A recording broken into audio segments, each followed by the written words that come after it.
Seperti yang kita janjikan, kita bawakan segmen Bicara Undang-Undang untuk hari ini, hari Ahad. Dan kita akan membicarakan satu tajuk mengenai dengan hak dan tanggungjawab majikan dan pekerja rumah. Bersama dengan tetamu kita, seorang peguam sivil, Puan Nabilah binti Zainal Abidin. Kita bawakan khas untuk Rampai Pagi pada kali ini. Terus saja kita sapa beliau. Assalamualaikum, Puan. Waalaikumsalam. Terima kasih untuk sudi menjemput saya kepada siaran kita hari ini. Terima kasih juga kerana Jadi sudi apa yang hadir. akan bakal kita bincangkan skopnya berlainan daripada minggu-minggu sebelumnya yang lebih mengarah kepada kes-kes syariah ya. Hari ini salah satu perkara yang orang akan kita didedahkan dan wartakan adalah bukan hanya satu pihak saja tetapi dua pihak, iaitu majikan dan juga pekerja domestik. Jadi mungkin kita ni akan terus saja ni ya kepada soalan kita ya. Jadi apakah sebenarnya langkah undang-undang yang boleh diambil jika majikan tidak membayar pekerja? Dan sebelum itu barangkali definasi pekerja rumah ataupun pekerja domestik. Adakah ia termasuk apa istilah kita ni faham tu, amah, tukang kebun dan juga pemandu, macam mana? Okey. Bismillahirrahmanirrahim. Selalunya our definasi untuk domestik dan pekerja rumah adalah memang termasuk pekerja rumah like amah, driver juga masuk campur juga. Untuk pekebun mungkin you can include that juga, ya, tapi usually itu melihat dalam it's not necessarily di dalam skop pekerja di rumah. Ya. Okey. Jadi dalam keadaan pekerja asing ataupun pekerja rumah melarikan diri dari majikan, soalannya was pasal Indah membayar. Indah membayar. Pada definisi, Indah membayar pekerja. Okey, minta maaf ya. Okey, jadi dalam keadaan majikan Indah membayar pekerja, okey. Pekerja ini ada tiga cadangan yang boleh diambil, yang boleh dijalankan. Cadangan pertama adalah untuk membuat satu laporan di Jabatan Buruh. Okey. Jadi sebelum pekerja ini membuat laporan di Jabatan Buruh, yang paling penting adalah untuk pekerja ini membuat satu laporan dahulu di pejabat polis. Okey. Selepas pekerja ini ada laporan ada salinan laporan dari pejabat polis, barulah dia boleh mengambil salinan ini, bawa ke pejabat buruh dan terus membuat satu aduan ataupun laporan di Jabatan Buruh di bawah bahagian penguatkuasa buruh. Alright. Jadi yang paling penting adalah untuk pekerja ini mesti membuat aduan ataupun laporan itu sendiri. Dia tidak boleh melantik kawan ataupun pihak ketiga untuk membuat aduannya untuk nama dia. Kedua, laporan polis itu wajib dibuat dahulu. Okey. Selepas itu pekerja ini mestilah membawa his IC ataupun dia punya pasport untuk confirm dia punya identiti, ya, dan kontrak pekerja. Okey, kalau dia tidak ada kontrak pekerjaannya, dia pun boleh membawa dokumen-dokumen yang boleh menolong untuk membantu mengeksplain kepada pejabat berapakah gaji yang dia patut dituntut. Okey, itu adalah cadangan yang pertama. Cadangan kedua adalah pekerja asing ini mungkin dia merasa takut untuk pergi ke balai polis, takut untuk pergi ke Jabatan Buruh seperti biasa orang asing kan, they are not comfortable. Pekerja asing ini bolehlah pergi ke kedutaannya. Okey, pasal di sana seperti yang difahami, there will be officers yang satu sama rakyat sama dia. Okey, jadi pekerja ini boleh pergi ke kedutaan dan boleh minta tolong sama kedutaan, minta nasihat apakah yang saya boleh buat, biar kedutaan juga pegawai-pegawainya mungkin akan mengambil masa, tapi mereka pun akan mensiasat apakah yang telah terjadi, dan dari sana mereka pun boleh menghubungi majikannya. Okey, cadangan ketiga adalah bahawa pekerja ini boleh juga datang ke firma peguam. Okey, dan minta nasihat macam manakah saya boleh menuntut gaji saya yang saya belum dibayar. Okey, dari sana it depends from case to case. Memang peguam akan nasihat apa yang patut dibuat ataupun peguam akan menolong dan menunjuk ke pekerja ini di manakah dia perlu pergi untuk menuntut gaji itulah.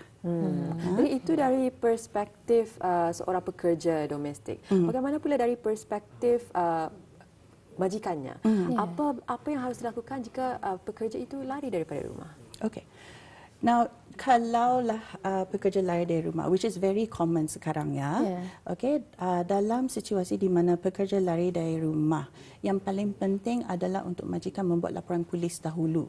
Okay, ini adalah sebab pekerja ini di bawah kuota majikannya. Yes, so dia pun dibawa ke Brunei untuk bekerja sama majikannya. Jadi kalau dia lari itu adalah satu kesalahan, ya. So it's very important to make the police report first. Selepas membuat laporan polis itu, majikan bolehlah pergi ke Jabatan Buruh sama juga Jabatan Immigration untuk memaklumkan dan membuat satu aduan mengatakan pekerja saya telah larikan diri dan saya pun tidak tahu di mana dia. Okay, it's very important juga tu bagi tahu di mana dari mana dia lari, kalau tahu tarikh bila dia lari as well, untuk menunjuk kepada semua pihak-pihak dan institut bahawa dia pun sudah mengambil langkah-langkah untuk mencari pekerja ini dulu. Okay. Selepas itu another thing yang digalakkan adalah majikan ini bolehlah pergi ke kedutaan negara pekerja itu, okay, untuk membuat permakluman, yes. Dan dari situlah kedutaan boleh mengambil maklum di mana mereka pun boleh mengambil maklum bahawa pekerja ini lari. Jadi dalam keadaan pekerja ini melarikan diri dan mendatangkan diri ke kedutaan situ, kedutaan negara itu pun bolehlah menghubungi sama majikan dan dari sanalah mereka boleh melihat macam mana cadangan dan apa boleh dibuat selepas itu. Jadi itu dua penerangan, dua senario yang telah sempat kita berikan penjelasan daripada Yang Mulia Peguam Sivil yang kita jemput itu. Satu tadi apabila kesesnya majikan ingin membayar pekerjanya, dua apabila pekerjanya lari daripada rumah. Satu lagi hal yang nyorang begitu sinonim antara majikan dan juga pekerja, khususnya pekerja domestik kan ya, kos perubatan. Kadang-kadang nyorang alhamdulillah kalau selama kontrak atau orang tu dalam sihat sejahtera, sihat afiat, tapi apabila berlakunya sebarang masalah kesihatan, siapa yang sewajarnya menanggung kos perubatan tersebut? Okey, dalam situasi ini yang paling penting adalah untuk merujuk balik ke pada kontrak. Lihat kontrak terma-terma dan syarat-syarat yang ditandatangani oleh majikan. Okey, seperti biasa sebelum agensi melepaskan pekerja asing ini kepada majikan, kedua-dua pihak mesti tanda tangan satu perjanjian. Ya. Okay, so it's very important to read your agreement dahulu sebelum menandatangani. Selalunya in the agreement it would state, ya, siapakah yang patutnya berbelanja kos-kos perubatan. Jadi maklumlah kalau dalam perjanjian itu mengatakan majikan yang sepatutnya membayar kos perubatan, jadi tanggungjawab itu patutlah dijalankan oleh majikan. Jadi it's very important for everyone, terutamanya majikan, sebelum menandatangani kontrak itu baca dahulu dan pastikan kontrak itu segala syarat-syaratnya tidak satu one-sided. It's not entirely one-sided.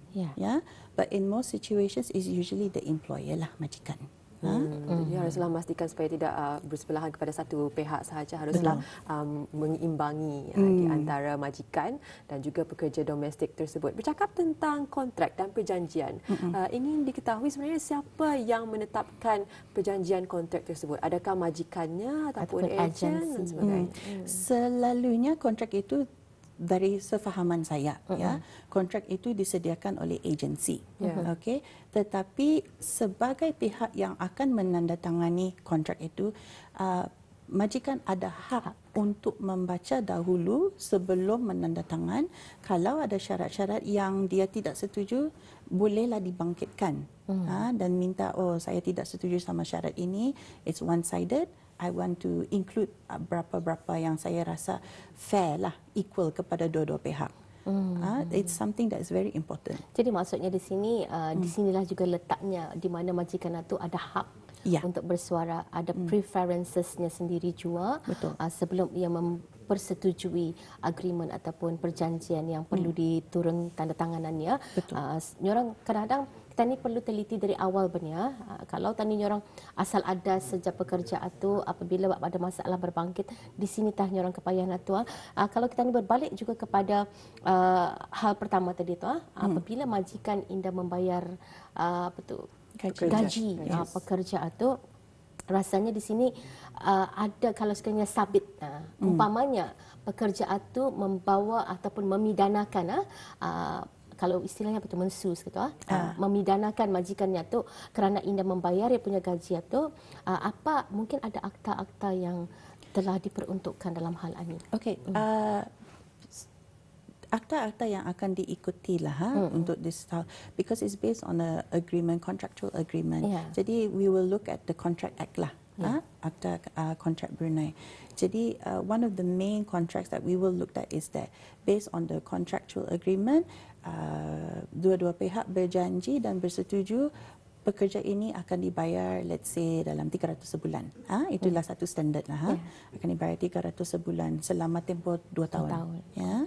Jadi dalam keadaan pembayaran itu belum dibayar, gaji itu belum dibayar, memang pekerja ini ada hak untuk menuntut di mahkamah dari segi saman.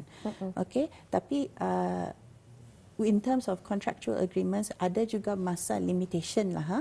Jadi it's better untuk pekerja ini menjalankan kesnya secepat mungkin, sebab untuk menuntut dari segi saman di mahkamah, worth it kah? Worth it is one thing. Worth it, is it worth it one thing? I mean, you should exercise your right lah. Memang mesti cuba. Tapi you have about a 6-year window. Kalau sudah selepas 6 tahun, memang tidak lagi dapat membangkit kes ini di mahkamah. Jadi masa itu amat penting. Secepat mungkin is better. Whether it's worth it or not, pekerja ini pun mesti melihatlah, adakah majikan saya ada duit. Satu, and then kos meja, yes. persidangan, adakah jumlah yang dituntut ini orang bertimbang berbaloi dengan kos meja persidangan. Atau tertakluk jugalah sama kos-kos guaman, which firm they go to. Tapi pekerja ini boleh juga pergi ke mahkamah sendiri dan membuka satu kes dengan sendirinya. Dia tidak perlu pergi sama peguam kalau dia rasa saya boleh buat dengan cara sendiri. Mahkamah pun they're very helpful. Mereka pun dapat membantu pekerja ini dan membagi langkah-langkah apa yang patut difailkan, apa yang patut dipinta. So there are those options lah. Jadi ada options ataupun pilihan lain selain daripada memidanakan ataupun menyaman majikan. Tapi memang nasihat saya pergi jumpa peguam lah. Sebenarnya pelbagai aspek yang harus diambil kira sebelum membuat beberapa tindakan. Mengenai dengan insurans pula ni, Puan, patutkah seorang majikan itu mendapatkan insurans untuk pekerja rumahnya? Yes. Mendapatkan insurans untuk pekerja adalah satu langkah yang bagi saya patut digalakkan. Compulsory. It should be compulsory because mungkin majikan pun indah berapa fahamlah apa kepentingan insurans. Okay? Insurans seperti macam insurans kereta. Dalam keadaan ada kemalangan, insurans akan menolong pembayarannya. Especially your medicals and stuff like that. Alhamdulillah untuk warga-warga negara Brunei, medical is somewhat free. Tapi untuk warga asing, it's not free. And it's very expensive. Okay, so insurance ini boleh menolong dua-dua pihak sebenarnya. It dapat menolong majikan dari segi kewangan dalam keadaan ada perbelanjaan hospital, insurans boleh menolong. Dan untuk warga asing itu dan pekerja rumah itu, insurans ini bolehlah melindungi faedah kesihatan pekerja. Okay, jadi this is one of the main things juga that you need to see. For example, tadi kita tanya kos-kos perbelanjaan hospital kalau sakit. This is where insurance boleh masuk dan boleh melindungi majikan. Okey, jadi dalam keadaan, tapi ini juga semua tertakluk dalam syarat-syarat yang ada di dalam insurans itu juga. So before you buy the insurance, pastikan segala syarat-syarat yang menetapkan kos perbelanjaan hospital, kalau ada kecederaan, kalau nauzubillah ada kematian, it's all included in the insurance. Jadi So bukan it's very hanya important. sekadar orang membuatkan insurans, tetapi Tani Indah tahu apa yang tertera di dalam agreement insurans. Saya rasa ada barangkali beberapa pilihan package insurans untuk pekerja domestik Yes, yang terbaik pastinya akan memberikan cover yang terbaik lah Ya, juga. satu perlindungan yang terbaik kepada majikan dan juga pekerja domestik tersebut. Berbalik kepada kes kedua yang Tani bicarakan sebentar tadi mengenai dengan lari. Adakah sebarang tindakan akan dilakukan kepada pekerja-pekerja domestik yang melarikan diri? Memang kalau pekerja domestik ini melarikan diri dan didapatilah oleh either pegawai buruh ataupun pegawai immigration, memang ada fine. There will be a fine and there will be a certain charge yang itu tertakluk kepada peguam negara. Berapakah yang patut didapati oleh mereka? Okay? Selalunya, yes, it would either be a fine or they would have to serve some prison time lah. Dan kebanyakan cases barangkali kalau diorang ani lari selalunya dicari secara kedutaan. Yes. Kadang-kadang Mungkin rupanya ada ada di asbab, sana. mungkin ada asbab, mungkin di sana orang ada masalah timbul barangkali. Kita ni melihat dalam untuk dua parti ni, majikan dan pekerja, siapa yang sebenarnya lebih dilihat banyak kerugian ataupun mungkin kelebihan. Okey, mengikut seperti yang saya cakap awal tadi we need to check our contract agreements dulu sebelum menandatangani. Pasal ada banyak situasi di mana ejen pun bersetuju saya akan tolong membawakan satu pekerja untuk datang ke Brunei. Selepas itu pekerja itu datang. Kerja sama majikan mungkin sebulan 2 bulan. Lepas itu dia either dia larikan diri ataupun dia cakap saya tidak mau kerja lagi. Memang ada kerugian untuk majikan sebab you have to pay the deposit which is non-refundable and things like that. So yang paling penting adalah untuk memastikan dalam kontrak untuk menjagakan diri sendirilah, just to melindungi diri sendiri, make sure you check your contract dulu and ensure that dalam keadaan anything ada tertimbul dalam 3 bulan, 6 dalam bulan, masa ada tempoh pembayaran balik. Selalunya ada kata 6 bulan pertama tu nya gaji kepada pekerja tu akan penuh kerana untuk membayar balik fees. Adalah tu penceritaannya. Jadi Tani mesti bijak di sana juga sebenarnya. Yes. Jadi intinya ni Sarina, sebelum menandatangani haruslah dibaca dahulu satu persatu dan pastikan ianya tidak berat sebelah. Betul. Berbalik kepada tadi, melarikan diri ni kadang-kadang kata Sarina tadi ada asbab. Yes. Namun bagaimana kalau sekiranya asbab itu rupa-rupanya ia cuba menyelamatkan diri sebab itu tak ia lari daripada majikannya. Bagaimana? Okey.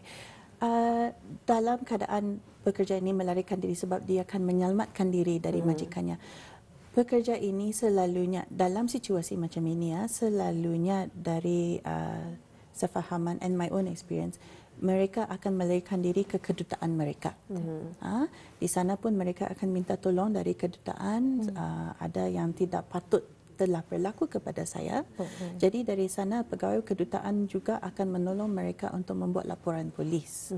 Okey, laporan polis. Jadi di sana polis pun akan siasatkan apa yang telah terjadi dan dari sana pun polis akan mengambil tindakan seterusnya dari situ. Okay, so it's very important as well untuk dua-dua pihak lah untuk membuat laporan polis. Either majikan kalau pekerja lari sebab menghilangkan diri, majikan you should still make a police report. Tapi also if the pekerja melarikan diri disebabkan ada kesalahan di rumah, majikan mungkin tidak membayar ataupun terlalu kasar or anything, di situlah mereka pun ada hak untuk buat laporan supaya polis pun boleh mengambil siasatan dari situ. Baik, barangkali adakah juga pernah menjalani ataupun mengendalikan kes-kes di mana berlakunya kekerasan di antara pekerja domestik itu? Bagaimana? Saya Ada, memang saya ada pengalaman dengan itu. Tapi ini juga tertakluk kepada pekerja asing itulah. Apakah yang dia mau dari situasi ini? Adakah dia mau laporkan saja ke polis dan mungkin dia mau pulang seterusnya pasal I don't want to be here, I'm scared. Ataupun pekerja ini mengatakan ada kesalahan yang sudah terlaku kepada saya, mungkin saya ada kecederaan atau apa-apa, saya mau dipampaskan. Ada pampasan, menuntut pampasan. Yes. Pekerja itu pun bolehlah pergi ke peguam ataupun kedutaan, sampaikanlah apa yang telah terjadi. Jadi dari sana dalam ada keadaan prosedur. Ada prosedur. Dalam keadaan dia pergi mendapatkan satu peguam. Peguam itu pun boleh mengikut instruction dari Kedia, menulis kepada majikan, panggil majikan ke office dan berbincang apa yang telah terjadi. Let's try to negotiate and we'll see dari situlah apa yang kami boleh buat untuk menyelesaikan masalah ini. Alhamdulillah. Baik, kita sudah sampai ke penghujung segmen. Ini terasa. Alhamdulillah, ilmu-ilmu yang diperoleh ini mudah-mudahan ada manfaatnya, bukan hanya untuk memenangkan satu pihak tetapi untuk menyeimbangkan, memberikan kefahaman kepada kedua-dua pihak ini, majikan dan juga pekerja. Terima kasih kepada Puan Nabilah atas kesudian memberikan penerangan tersebut dan mengisikan segmen Bicara Undang-Undang untuk pagi ini. Assalamualaikum. Waalaikumsalam. InsyaAllah akan kasih lagi.